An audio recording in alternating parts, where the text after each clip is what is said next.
Hello students, कल के video में हमने क्या पढ़ा था, एक बार उसको रिवाइज करते हैं, फिर हम आगे की ओर चलते हैं।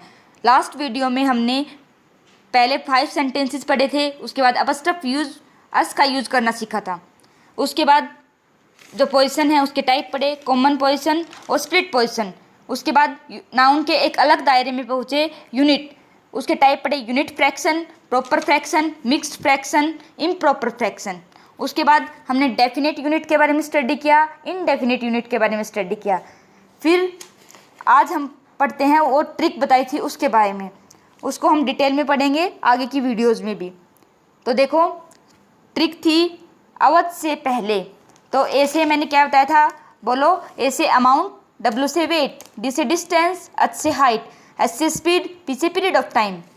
अब ये ट्रिक बन गई, ये अवध से पहले बन गया, तो इसका कुछ सेंस निकलते हैं। इसके 2 सेंस निकलते हैं। फर्स्ट सेंस है यूनिटेड सेंस, सेकंड है डिवाइडेड सेंस। अब हम इसमें हेल्पिंग वर्ब का यूज करना सीखेंगे कि हेल्पिंग वर्ब आएगी वो सिंगुलर आएगी या प्लूरल आएगी। अगर यूनिटेड सेंस है तो हेल्पिंग वर्ब है वो सिंगुलर होगी, और डिवाइडेड सेंस है तो हेल्पिंग वर्ब है वो प्लूरल होगी। सबसे पहले हम अमाउंट की बात करते हैं। तो मैंने एक सेंटेंस लिखा है, एक बार पढ़ो। 10,000 and rupees is oblique are in my pocket। अब माई पॉकेट एक ही पॉकेट है तो हम हेल्पिंग वर्ब इज लगाएंगे। अगर पॉकेट्स आ गया तो डिवाइडेड सेंस हो गया, तो हम हेल्पिंग वर्ब आर लगाएंगे।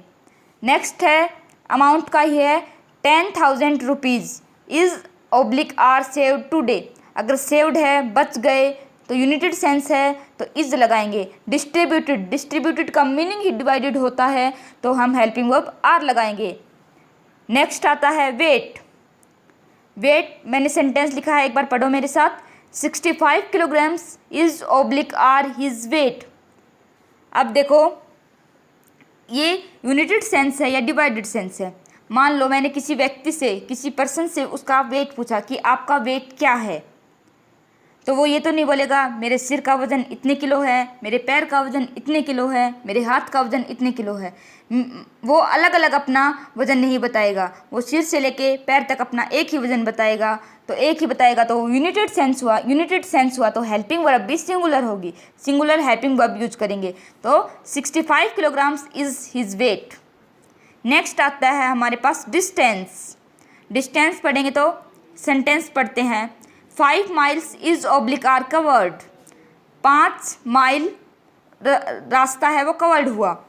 तो कवर्ड है वो यूनिटेड सेंस है तो हेल्पिंग वर्ब यूनिटेड होगी, मीन्स सिंगुलर होगी, तो इज होगा। अब आगे मैंने सेंटेंस लिखा है, on foot by cycle, means cycle से foot by foot, step by step चला। Step by step means divide हुआ। डिवाइड हुआ तो क्या हुआ, डिवाइडेड सेंस हुआ। डिवाइडेड सेंस हुआ तो हेल्पिंग वर्ब है वो प्लूरल हेल्पिंग वर्ब यूज होगी, means 5 miles are covered on foot by cycle.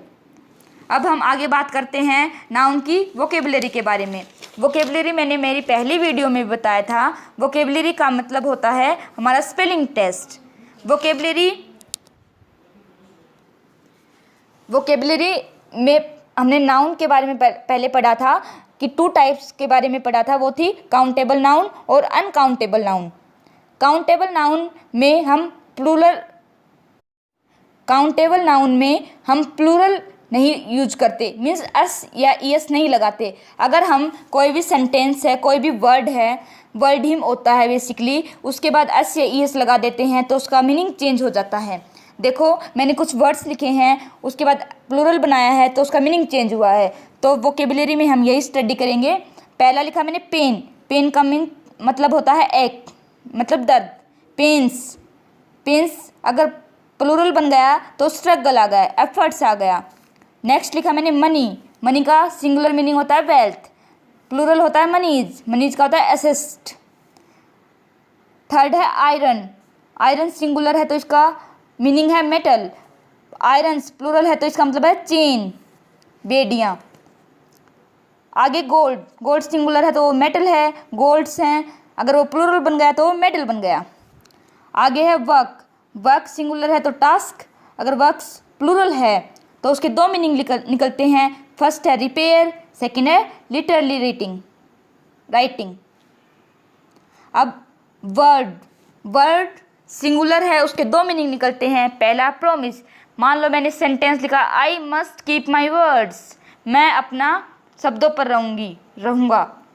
Words का सेकंड मीनिंग आता है डिस्कशन, डिस्कशन है तो I want to have a word with you. Next है, इसका हमने प्लूरल बना दिया, प्लूरल बना दिया तो इसका मीनिंग क्या हुआ, message, convey my words to him, मेरे शब्दों को वहाँ तक उस तक पहुँचाओ। नेक्स्ट आता है हमारे पास वोकेबलरी में ही, देखो मैंने SCIS प्लूरल के ही लिखे हैं। कलर, कलर का मतलब है रंग, कलर्स मीन्स प्लूरल बन गया तो कलर्स का मतलब हुआ फ्लैग। फोर्स, फोर्स सिंगुलर है तो स्ट्रेंथ, अगर फोर्सेज प्लूरल है तो आर्मी। आगे आता है रिटर्न, रिटर्न अगर सिंगुलर है तो टू केम बैक, अगर रिटर्न्स प्लूरल है तो टैक्स। अब आगे देखते हैं स्लैंग। स्लैंग का मीनिंग क्या होता है, स्लैंग का बेसिक मीनिंग होता है non dictionary use of word, जिसे हम एब्यूजिव बोलते हैं। एब्यूजिव को हमने टू पार्ट्स में डिवाइड किया, ab means bad, usive meaning use of bad words. देखते हैं सेंटेंस, अब लिख दिया मैंने गो टू हेल, हेल तो अपने आप में कोई जगह ही नहीं है, हेल तो नहीं है तो हेल का मीनिंग क्या होता है, एंगर होता है। आगे सेंटेंस लिखा what the hell is going on, hello तो कोई जगह ही नहीं है तो एंगर रिप्रेजेंट करता है। आगे सेंटेंस हम एक दूसरे की नोटबुक ले रहे होते हैं तो हम ऐसे बोलते हैं आई वांट योर कॉपी, अब हम उसकी नकल तो नहीं चाहते ना, हम उसकी कॉपी चाहते हैं, नोटबुक चाहते हैं, तो हम ये लिखेंगे I want your notebook. Next आता है हमारे पास सुपरफ्लेस एक्सप्रेशन। सुपरफ्लेस एक्सप्रेशन ये वोकेबलरी का ही पार्ट है, तो सुपरफ्लेस एक्सप्रेशन को मीनिंग होता है मोर देन रिक्वायर्ड वर्ड, मतलब दो वर्ड्स लिख दिए होते हैं जिनमें मीनिंग दोनों में से एक का ही होता है। जैसे कि मैंने पहला वर्ड लिखा है फ्री गिफ्ट, अब गिफ्ट है वो तो फ्री ही होता है, हमें कोई गिफ्ट देता है तो हम उसे ये तो नहीं बोलते, हमसे कोई पैसे तो नहीं लेता गिफ्ट के, तो हम फ्री को हटा देते हैं। इंटरनेट पे लिखा होता है लेटेस्ट अपडेट, अपडेट भाई अपने आप में लेटेस्ट ही होती हैं तो लेटेस्ट यूज नहीं होता। अब बोलते हैं रेगुलर सीरीज, मैं आपको रेगुलर सीरीज से पढ़ा रही हूँ, सीरीज भी तो अपने आप में रेगुलर ही होती हैं तो रेगुलर वर्ड को हमने हटा दिया। आगे लिखा है past history, past history, history अपने आप की पास्ट ही तो होती है तो पास्ट को हटा दिया। नेक्स्ट लिखा सेम आइडेंटिकल, आइडेंटिकल का मीनिंग भी तो सेम होता है तो हमने सेम हटा दिया। नेक्स्ट है regular custom, custom means regular तो रेगुलर वर्ड हटा दिया। नेक्स्ट आता है नाउन वोकेबलरी। नाउन वोकेबलरी में हम अगली वीडियो में नंबर के बारे में स्टडी करेंगे, सिंगुलर के बारे में और प्लूरल के बारे में। तब तक बने रहिए। Thank you so much.